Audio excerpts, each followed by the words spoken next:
જય શ્રી કૃષ્ણ, રાધે રાધે. સ્વાગત છે તમારું સોનલ ડિવાઇન ભક્તિ ચેનલ ઉપર.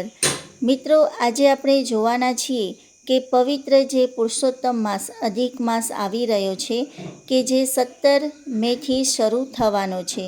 તો એ મહત્ત્વ શું છે અધિક માસનું, એની આપણે આ વિડીયોમાં ચર્ચા કરવાના છીએ. કલ્પના કરો મિત્રો, એક એવો મહિનો જેને આખી દુનિયાએ અપશુકન ગણ્યો હતો, જેને કોઈ સ્વીકારતું નહોતું, જેમાં કોઈ શુભ કામ થતું નહોતું.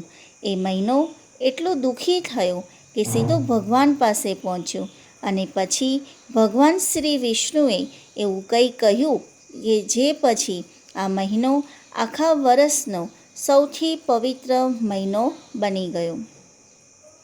આજથી તું મલમાસ નહીં પણ પુરુષોત્તમ માસ કહેવાશે.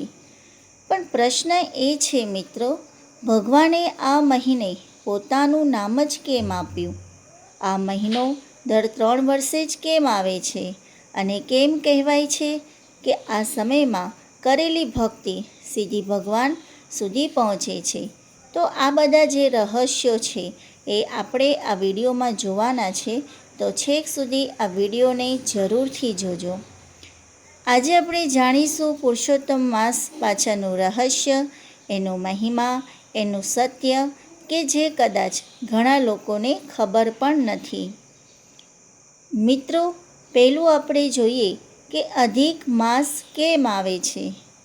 આપણા હિન્દુ પંચાંગનો આધાર ચંદ્ર છે, જ્યારે અંગ્રેજી કેલેન્ડર સૂર્ય ઉપર ચાલે છે. ચંદ્રવર્ષ અને સૂર્યવર્ષ વચ્ચે લગભગ 11 દિવસનો ફરક રહે છે અને આ ફરક ધીમે ધીમે વધતો જાય છે. ત્યારે લગભગ 3 વર્ષે એક વધારાનો મહિનો ઉમેરવામાં આવે છે, જેને કહેવાય છે અધિક માસ. એટલે કે આપણું જે કેલેન્ડર છે, 2 કેલેન્ડર હોય છે, ચંદ્રવર્ષ અને સૂર્યવર્ષ. એ બંને 11 દિવસનો ફરક આવે છે ને એમ 11 દિવસનો ફરક જે થાય છે એમ 3 વર્ષે પછી એક વધારાનો મહિનો ઉમેરાય છે, જેને આપણે કહીએ છીએ અધિક માસ. પણ પહેલાં આ મહિનાને કોઈ માન આપતું નહોતું. લોકો કહેતા આ મહિનો અશુભ છે, લગ્ન નહીં, શુભ કાર્ય નહીં, ઉજવણી નહીં.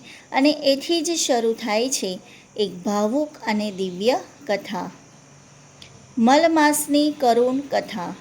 કહેવાય છે કે બધા મહિનાઓને દેવતાઓનો આશીર્વાદ હતો, પણ વધારાનો મહિનો જે એકલો પડી ગયો, કોઈ દેવતા એને સ્વીકારતા નહોતા.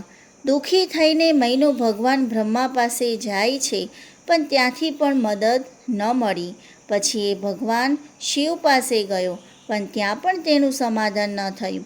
છેલ્લે રડતો રડતો ભગવાન શ્રી વિષ્ણુ પાસે જાય છે અને કહ્યું, હે પ્રભુ, મારું કોઈ નથી, બધા મને તિરસ્કાર કરે છે. ત્યારે ભગવાન વિષ્ણુ સ્મિત કરીને બોલ્યા, જેનો દુનિયામાં કોઈ નથી એનો હું છું. આજથી તું મારો પ્રિય મહિનો રહેશે અને તારું જે નામ છે એ મારું નામ ધારણ કરશે. તું હવે પુરુષોત્તમ માસ કહેવાશે. મિત્રો, વિચાર કરો કે જેને દુનિયાએ નકાર્યો, ભગવાને એને સૌથી ઊંચું સ્થાન આપ્યું. આ જ તો ભગવાનની મહાનતા છે. મિત્રો, બીજું આપણે જોઈએ કે આ મહિનામાં શું કરવું જોઈએ. પુરુષોત્તમ માસને ભક્તિનો મહિનો કહેવાય છે. આ સમયમાં ખાસ કરીને રાધે કૃષ્ણ નામ જપ, ભગવદ્ ગીતા વાંચન, વિષ્ણુ સહસ્ત્ર નામ, દાન પુણ્ય, સાત્વિક ભોજન, ક્રોધ અને નકારાત્મકતાથી દૂર રહેવું જોઈએ. એવું માનવામાં આવે છે કે આ મહિને કરેલું એક સારો કર્મ પણ અનેક ગણું ફળ આપે છે. મિત્રો, આ જે અધિક મહિનોની જે વાર્તા આપણે જોઈ કે જેને પુરુષોત્તમ માસ કહેવાય છે, તો એનામાંથી આપણને લાઈફ લેસન એટલે કે જીવનનું શું બોધ શીખવા મળે છે. તો મિત્રો, પુરુષોત્તમ માસ માત્ર એક મહિનો નથી, આ જીવનની એક મોટી શીખ છે. જ્યારે દુનિયા તમને નકામા સમજે, ત્યારે પણ ભગવાન તમને ખાસ બનાવી શકે છે. ક્યારે પોતાની જાતને ઓછું ન સમજો, કારણ કે ભગવાનની નજરમાં દરેક વ્યક્તિ મહત્ત્વપૂર્ણ હોય છે.